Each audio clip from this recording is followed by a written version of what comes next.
Oke. Tuh, ya. Oke. Assalamualaikum warahmatullahi wabarakatuh. Waalaikumsalam Waalaikumsalam warahmatullahi wabarakatuh. Udah nampak Ibu-Ibu? Sudah. Oke. Bu, udah nampak. Iya, alhamdulillah. Selamat datang di Lokakarya 5, kolaborasi dalam pengelolaan program yang berpihak pada murid. Hari ini kita di Lokakarya 5 ini akan membahas tentang capaian pembelajaran kita adalah unsur yang kita perlukan dalam menyusun sebuah perencanaan program. Kemudian yang kedua, berbagi praktik baik program yang berpihak pada murid yang sudah kita laksanakan.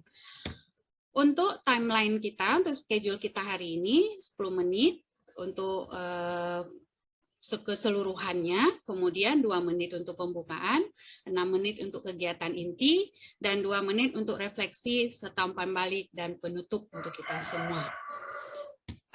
Sebelum kita mulai lokakarya kita, seperti biasa kita akan membuat keyakinan kelas dulu untuk kita semua. Di sini sudah ada beberapa tawaran keyakinan kelas. Silakan Ibu baca dan Ibu pelajari. Jika ada yang ingin menambahkan ataupun ada yang ingin dikurangi, silakan. Silakan Ibu-Ibu. Ini buka kamera, raise hand jika ingin bertanya, mikrofonnya mute. Kemudian ketika ingin berbicara baru di-unmute. Kemudian kita di antara kelompok kita saling menghargai satu sama lain. Bagaimana dengan tawaran keyakinan kelas ini? Apakah ada yang ingin ditambahkan atau dikurangi? Kayaknya udah cukup, Saya setuju, Ibu. Bu. Saya setuju. Oke. Gimana dengan Pak Ibnu? Ada yang ingin ditambahkan, Bapak?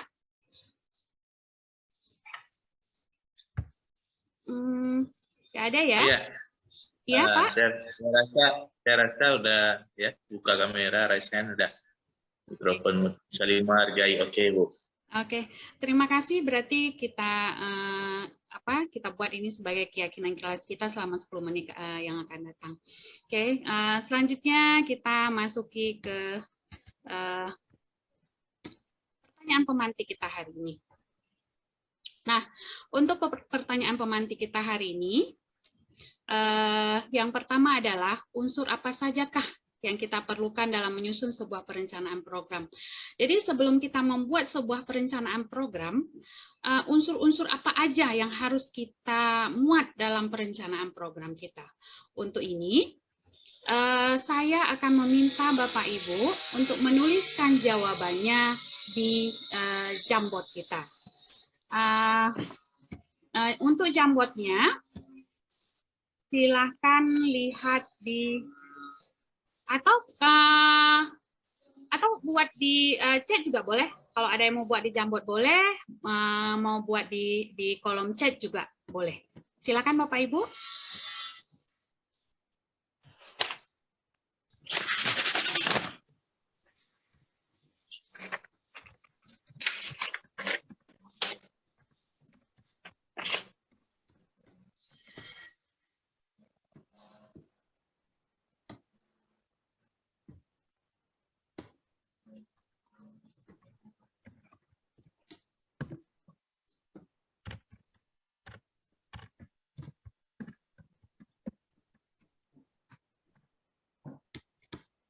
Ada 2 yang sudah di kolom chat. Ada yang menggunakan Jamboard, Bapak Ibu? Link Jamboardnya sudah Ibu kirim. Sebentar. Kami sudah di ini Bu, di chat udah kami tulis. Oh Bu. ya, berarti di chat aja ya. Oke. Berarti Bu Nurlaili, ini mari kita baca yang di kolom chat kita ada Bu Nurlaili, beliau mengatakan adalah tim atau tema ini Bu? Oh, tema. Ya, tema kemudian tujuan. Sedangkan dari Bu Ros, dari Bu Isma, beliau mengatakan harus ada tema, judul rancangan, aksi nyata. Kemudian ada yang lagi? Ada yang lain lagi? Gimana dengan Bu Ros, dengan Pak Ibnu? Ada ide Pak, apa aja yang harus kita masukkan dalam sebuah rancangan rencana program kita? Kok nggak terkirim nih, kayak mana? Oh ya, nggak terkirim ya Bu ya? Di kolom chat biasa, Ibu? Kadang jaringan, Bu, di tempat Bu Ros. Oh, Ya. jaringan mungkin. Boleh dicoba lagi nanti, Pak. Gimana dengan Pak Ibnu? Ya, Atau open mic aja, Bapak, silakan. boleh ya. Iya. Jadi unsur apa saja yang kita perlukan dalam menyusun sebuah perencanaan program.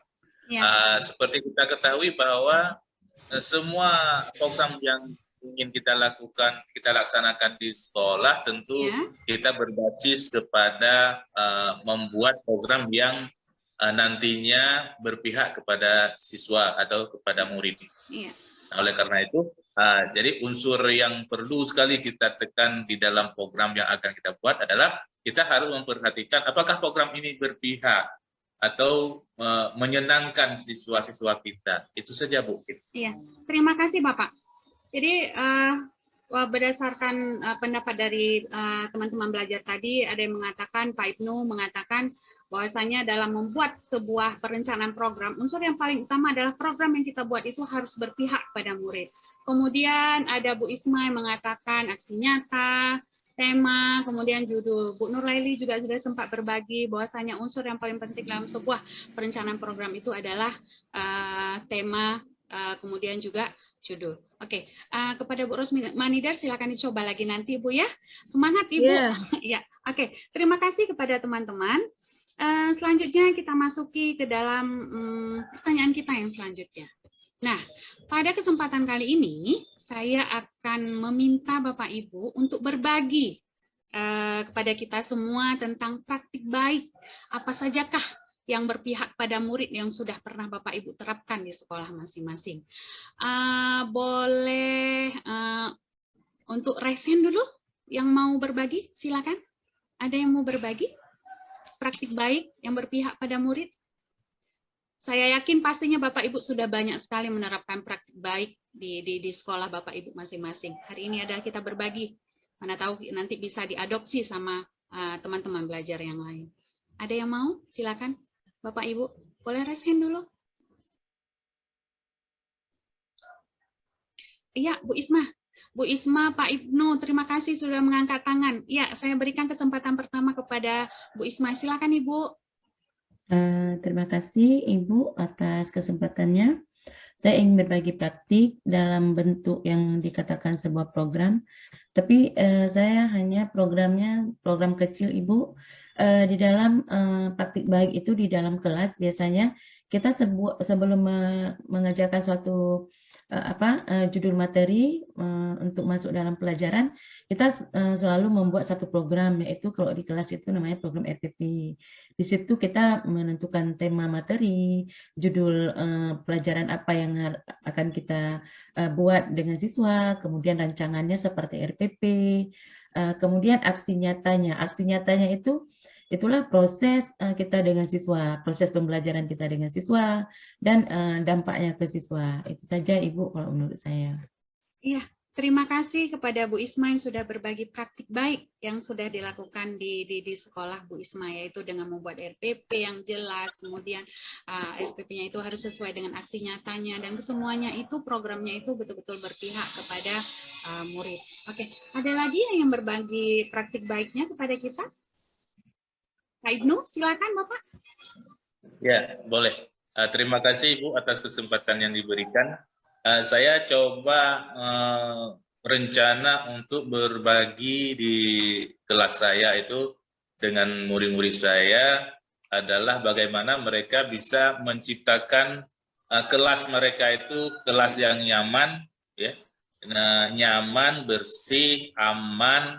Kemudian mengkondisikan mereka itu bisa mandiri, ya, bisa melaksanakan tugas-tugas mandiri seperti tidak ada lagi siswa murid saya ini di kelas saya ini yang tidak melaksanakan misalnya tugasnya membersihkan kelas misalnya. Kan ada setiap kelas di kami ini ada jadwal piket, ya, piket terus kan. Nah, ini di sini kan tugas kelompok, setiap hari itu ada 5-6 orang. Iya. Nah, bagaimana mereka bisa mandiri dengan tugas mereka dan bertanggung jawab. Itu saja, Bu. Iya, terima kasih kepada Pak Ibnu Hajar yang sudah berbagi praktik baik. Bahwasanya untuk menciptakan pembelajaran berpihak pada murid, yang pertama adalah kita membuat dulu suasana belajar mereka, suasana lingkungan belajar mereka itu nyaman, ya, bersih. Nah, itu caranya tadi. Praktik baiknya adalah dengan mengaktifkan piket-piket kelas supaya bisa menjadi petugas dari kebersihan setiap harinya secara bergantian. Terima kasih Bapak Ibnu. Selanjutnya kita ke Bu Nurlaili dulu. Ya, sebelum nantinya Bu Rosmanida. Silakan Ibu. Ya, Assalamualaikum warahmatullahi wabarakatuh. Waalaikumsalam warahmatullahi wabarakatuh. Di sini saya akan mengambil Bu salah satu ya dari praktik baik yang sudah saya laksanakan, mungkin yang paling dominan untuk pembelajaran saya di kelas. Iya. Saya di sini sudah mencoba ya mulai menerapkan walaupun tidak 100%, tapi pelan-pelan saya sudah mencoba menerapkan pembelajaran berdiferensiasi.